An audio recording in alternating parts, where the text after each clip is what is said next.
Europa Oriental, inverno de 2022. Naquela fria manhã de 24 de fevereiro, o mundo em geral, e a Europa em particular, acordaram sobressaltados.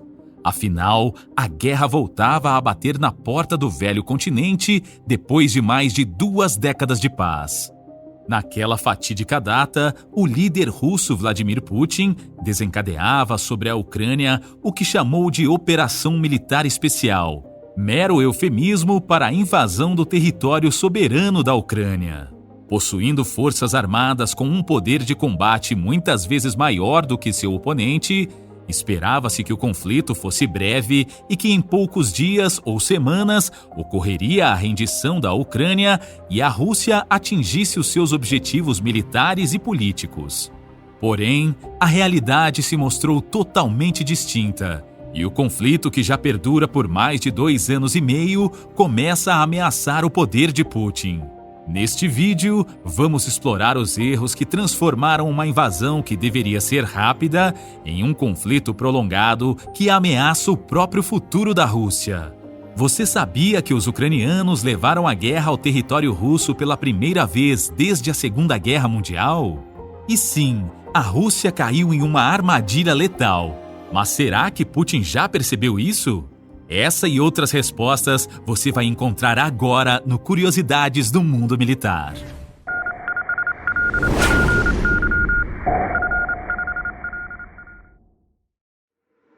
Vladimir Putin se diz um homem religioso.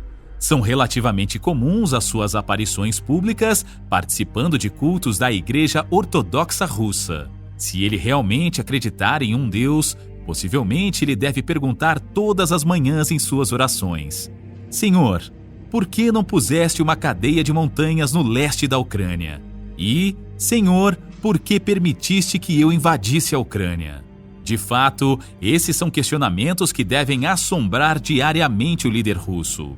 Se nas planícies ucranianas houvesse uma cadeia de montanhas que se formasse em uma barreira natural entre a Rússia e a Ucrânia, ele não precisaria se preocupar com a entrada dos ucranianos na Aliança Militar do Ocidente, a OTAN. Em seus piores pesadelos, Putin deve imaginar os carros de combate blindados e a infantaria mecanizada da OTAN marchando diretamente da Ucrânia rumo a Moscou sem se deparar com nenhum obstáculo natural de relevo. Entre outros, esse é um dos principais motivos que levou Putin a invadir a Ucrânia. Olhando a questão pelo prisma geográfico, nota-se que a intenção da Rússia ao invadir a Ucrânia era perfeitamente clara: impedir a chegada da OTAN às suas fronteiras e estabelecer um escudo natural para o território russo com a anexação da porção leste do território ucraniano, desde a fronteira até o rio Dnieper, que praticamente divide o território ucraniano em 2, e se constitui em um excelente obstáculo natural contra eventuais invasores vindo do oeste. Como a cadeia de montanhas pleiteada por Putin em suas orações continuou não existindo, e avaliando que a Rússia possuía um poder de combate incontestavelmente superior, Putin concluiu que uma ofensiva em território ucraniano duraria poucas semanas. Assim, ele decidiu ir à guerra. Mal sabia ele que estava caminhando em direção a uma perigosa encruzilhada. A chamada Operação Militar Especial Russa foi cuidadosamente planejada. Nos meses que a antecederam, foram realizados detalhados reconhecimentos aéreos e terrestres e também foram confeccionados minuciosos planejamentos logísticos para apoiar a manobra militar visualizada pelos estrategistas russos. A concentração estratégica dos meios militares foi realizada sob a afirmação de que se tratava de exercícios militares rotineiros realizados em conjunto com a Bielorrússia, como exercícios APAD 21. Tal situação auxiliou a encobrir as reais intenções russas, que aumentou de forma exponencial a presença de tropas na região, apesar dos veementes protestos da Ucrânia. Ao ser concluída a concentração estratégica e as tropas russas estarem devidamente posicionadas no teatro de operações, Putin ordenou o início da ofensiva. Seguindo o planejamento realizado, as forças russas atacaram simultaneamente em várias frentes, com o objetivo de obter uma vitória militar rápida, com a utilização conjunta de meios aéreos, terrestres e navais. Nessa fase, o tempo era o fator de decisão preponderante, ou seja, os objetivos militares deveriam ser conquistados com a maior brevidade possível. O principal objetivo militar a ser conquistado era a capital Kiev, considerado por Putin como sendo o centro de gravidade da Ucrânia. Se você não sabe o que significa esse termo militar, nós vamos te explicar. Entende-se como sendo o centro de gravidade, o ponto central de onde emana o poder do inimigo. Sua conquista ou destruição tira a capacidade ou a disposição do inimigo em combater. Além do ataque em direção a Kiev, os russos também avançaram em outras duas frentes. Uma frente no leste, visando conquistar as regiões de Donetsk e Luhansk e anexar a região de Donbas ao território russo. E outra frente ao sul, partindo da Crimeia, com o objetivo de conquistar localidades como Melitopol e Mariupol e assim isolar a Ucrânia do Mar de Azov, procurando assim sufocar a Ucrânia econômica e militarmente. A ofensiva russa teve a duração de aproximadamente um mês. Passados a surpresa e o pânico inicial, as forças de defesa da Ucrânia se mobilizaram, se organizaram e passaram a apresentar uma feroz resistência em todas as frentes, dificultando aos russos a conquista de seus objetivos na velocidade inicialmente planejada. Após frear o avanço russo, os ucranianos conseguiram estabilizar os combates, mantendo as tropas de Putin em suas posições e buscando causar o maior número de baixas possível, com o emprego de técnicas de combate assimétrico, com ações de guerrilha e o uso de drones para realizar ataques contra os meios blindados. Durante esse período de relativa estabilização das frentes de combate, a Ucrânia obteve apoio externo em recursos financeiros, inteligência, treinamento e meios militares de diversas potências ocidentais, o que possibilitou que as forças de Zelensky passassem a realizar uma contraofensiva sobre os russos, retomando diversas localidades que haviam sido conquistadas na fase inicial. Recentemente, a Ucrânia realizou um feito que não ocorria desde a Segunda Guerra Mundial. Invadiu o território russo e conquistou a localidade de Kursk, levando a guerra para o interior da Rússia. Além disso, as forças ucranianas também realizaram uma série de ataques a alvos no interior da Rússia, com a utilização de mísseis e drones carregados com material explosivo. Um desses ataques atingiu uma escola de altos estudos militares em Moscou, trazendo inquietação e insatisfação de parcela da população russa contra o governo de Vladimir Putin. Esse rápido sobrevoo que fizemos sobre as fases da guerra entre Rússia e Ucrânia nos permite concluir que a Rússia só teve a iniciativa das ações durante o primeiro mês de combate, quando a Ucrânia ainda não se encontrava devidamente mobilizada para realizar sua defesa. Mesmo com forças armadas com poder de combate infinitamente superior, os russos não conseguiram atingir seus objetivos inicialmente traçados e seguem sendo pressionados pelos ucranianos até mesmo dentro de seu próprio território. Mas o que houve para que isso ocorresse? Quais foram os erros de planejamento, avaliação e execução cometidos pelo Estado-Maior russo e suas tropas e que levaram à situação atual? A resposta aprofundada para esses questionamentos certamente serão objetos de estudos futuros em vários estabelecimentos de ensino militar no mundo, como o Instituto Meira Matos, que funciona na Escola de Comando e Estado-Maior do Exército na Praia Vermelha, na cidade do Rio de Janeiro. Por ora, podemos afirmar que um dos maiores erros de avaliação do Estado-Maior de Putin foi o de subestimar a capacidade de resistência ucraniana. Se Moscou avaliou que as operações no território da Ucrânia seriam rápidas, com pouca ou nenhuma resistência das forças militares do país, a realidade se mostrou bastante diferente. A resistência desde o começo foi feroz, com o engajamento não somente das tropas regulares, mas também de todos os setores do governo e da população civil, que não tardou a organizar batalhões de voluntários para defender o seu país. As deficiências logísticas também podem ser apontadas como um dos grandes problemas das tropas russas no decorrer da guerra.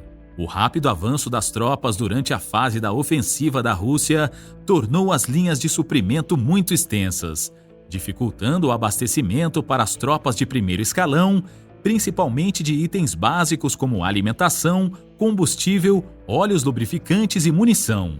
Foi notório e amplamente noticiado pela imprensa o fato de uma coluna de blindados russos ter permanecido parada por vários dias nas proximidades de Kiev, sem condições de avançar devido à falta de suprimentos.